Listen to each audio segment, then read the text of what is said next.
स्वामी जी, हम आपका अभिनंदन करते हैं, बहुत बहुत वेलकम। आपका भी बहुत बहुत धन्यवाद भ्राता भारत भूषण जी। महात्मा जी, कौन सी ऐसी बातें हैं जी जिससे आपका ब्रह्म कुमारी से जुड़ाव लगाव बढ़ता गया? किन ऐसे दैवी मूल्यों ने, नैतिक मूल्यों ने आप पर अमिट छाप डाली और आपने समझा यही है, यही है, यही है वो स्थान? बात 1995 की है जी। हमें कोई व्यक्ति जिनके हमारे साथ हमारा ज्यादा परिचय नहीं था कहने लगे माउंट आबू जाना है, क्योंकि वो उनको अकेले जाने में थोड़ा होता है ना कि किसी को साथ कोई साथ चाहिए, संकोच। तो उन्होंने हमें साथ ले लिया कि 1995 में हम आए।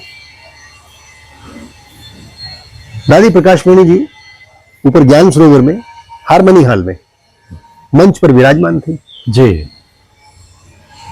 दादी जी जब चारों तरफ देखती थी, सबको देखती थी, दृष्टि देती थी, यूं लगता था जैसे कोई माँ अपने बच्चों को देख रही है, स्नेह दे रही है, पूर्ण स्नेह दे रही है। बहुत सुंदर, बहुत सुंदर। अंदर से एक आवाज उठी कि ये है असली प्रेम, ये है वास्तविक प्रेम जो दादी प्रकाशमणि बिखेर रही है।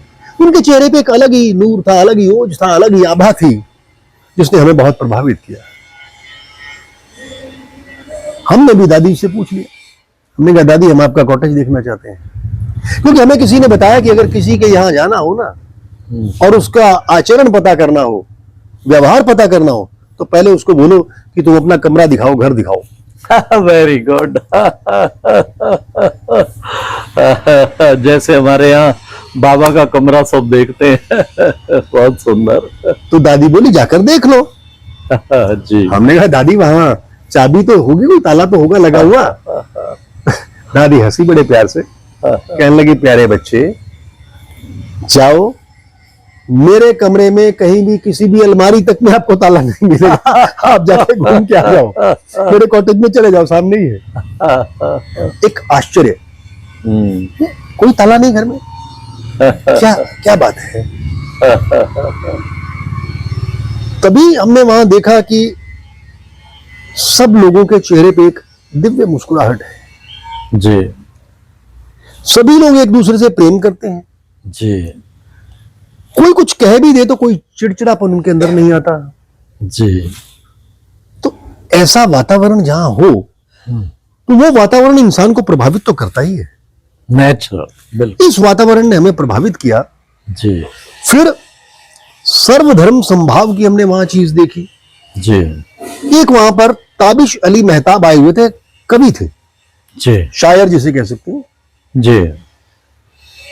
आए तो वो थे ये सोचकर कि मैं कुरान के बारे में बोलूंगा और प्रचार करूंगा,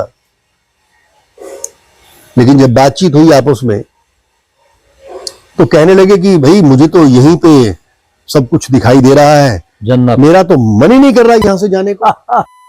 ब्रह्मचर्य युक्त जीवन जीते हैं, तो क्या ये संभव है घर गृहस्थ में रहते हुए पवित्र जीवन व्यतीत करना? देखिए जहां पर हम रहते हैं, जिस समाज में हम रहते हैं, वहां ये संभव नहीं है। जी। और ऐसी संभवता केवल परमात्मा की कृपा से ही हो सकती है। परमात्मा शिव की कृपा के बिना कुछ नहीं हो सकता। परमात्मा शिव ने सभी को देवता बनाया। आप तो पारखी हैं, इस धर्म के रास्ते पे बहुत बड़े। यहां जो कहा जाता है ब्रह्म कुमारी संस्था में लाखों भाई बहनें पवित्रता की पालना कर रहे हैं, आपकी तो बहुत पारखी बुद्धि है। आपको क्या लगता है सचमुच ये पवित्र और बहुत ऊंचे और सच्चे बच्चे हैं शिव बाबा की कृपा से? बिल्कुल, शिव बाबा की कृपा से ही तो ये कर सकते हैं। नहीं तो आप रुई का ढेर रख दें और साथ में एक माचिस की तीली लगा दें, आग लगा दें, तो रुई का ढेर तो भस्म हो जाएगा ना, एकदम से जल जाएगा। बिल्कुल। और यहां ऐसा कुछ भी नहीं होता है। भाई बहन का पवित्र प्रेम, भाई भाई आत्मा का प्रेम, इसमें कहीं कोई खोट नजर ही नहीं आता। मन में वो भावना ही नहीं आती। यहां आके यहां लगता है कि हमारा आपस का रिश्ता जो है पवित्र रिश्ता है, भाई बहन का रिश्ता है, और सभी भाई आत्मा रूप में आत्मा भाई रूप में भाई। Very good. और ये सब कोई शक्ति ही कर सकती है, आम आदमी के अन्यथा बस की बात संभव नहीं नहीं। है, बिल्कुल संभव नहीं है। और वो शक्ति परमात्मा शिव की शक्ति यहाँ पर प्रेम बरसा रही है, जी जी ज्ञान बरसा रही है। और जब लोग ज्ञान में चलते हैं यहाँ पे, उनकी फिर समझ में आ जाता है और फिर वो पवित्रता का पालन करते हैं, पवित्र धर्म का पालन करते हैं। एक बात, आप इतना हर वर्ष यहाँ आते आ रहे हैं 95 से 95 से, कौन से विकारों पर आप समझते हैं वो यहाँ से ही मुझे बाबा की कृपा, दादियों की कृपा से जिन विकारों को पूर्णतया आप त्यागने में समर्थ है, वो वास्तव में शक्ति इस प्यारे बाबा के आबू धरनी से मिली, वो कौन कौन से? मुझे गुस्सा बहुत आता था, अच्छा क्रोध बहुत आता था, इतना क्रोध आता था कि लगता था कि सामने वाले को मार दो। और कई बार झगड़ा भी हो जाता था, ओहो क्योंकि क्रोध में आदमी विवेक खो देता है और फिर उसकी वाणी से जो निकलता है वो उसको खुद नहीं पता होता कि बोल क्या रहा है। जी जी जी। दादी को देखा, प्रकाश मणि को, तो उन्होंने यही बात कही थी कि अपने विकारों को यहाँ पर आके नष्ट करो। दान देना है तो हमें विकारों का दो, धन का नहीं। और यहाँ कोई धन लेता भी नहीं, अगर देना चंदा देना भी चाहे तो चंदा लेता ही कोई नहीं। दान देना है तो विकारों का दान दो। हमने सोचा हम क्या दान दें, क्रोध आता है। अच्छा, क्रोध छोड़ेंगे आज से। अच्छा लेकिन छोड़ेंगे कैसे? दादी ने उसका भी सूत्र में पकड़ा दिया कि प्रेम का उदय करो, क्रोध अपने आप चला जाएगा। बिल्कुल, क्रोध को जीतना नहीं है बिल्कुल ना, बिल्कुल। आप प्रेम का उदय करो, क्रोध अपने आप चला जाएगा। जैसे सूर्य उगेगा तो अंधकार अपने आप चला जाएगा। जी जी। बस, तो फिर उस दिन से भीतर प्रेम का ऐसा उदय हुआ, सभी से प्रेम करना हमने शुरू किया। उसके बाद सन 95 के बाद क्रोध ही नहीं आया। वेरी गुड, दादी का वरदान अच्छा मिला आपको। ये दादी प्रकाश मणि का ही महीना चल रहा है, तो मैं एक ये भी पूछना चाहूंगा, दादी प्रकाश मणि के आप इतना निकट आपने उनको देखा, उनकी कोई एक दो विशेषताएं बता सकते हैं? ये उनके लिए श्रद्धांजलि होगी इस मास में। सभी की बराबर पालना करना, समदृष्टि। समदृष्टि। उनकी इच्छा शक्ति इतनी दृढ़ थी, उनके मुख से जो वाक निकल जाता था और वो हंसते हुए चुनौतियों का सामना करने की शक्ति देती थी और पार पा जाती थी। वही शक्ति उन्होंने अपने भाई बहनों में, राजयोगी तपस्वियों में, तपस्विनियों में, सब में बांटी। उनको देख के बाकी लोगों ने भी सीखा, उनके मार्ग पे चले, चुनौतियों का सामना किया। दादी कहती थी जब बाबा साथ है तो फिर डर की क्या बात है।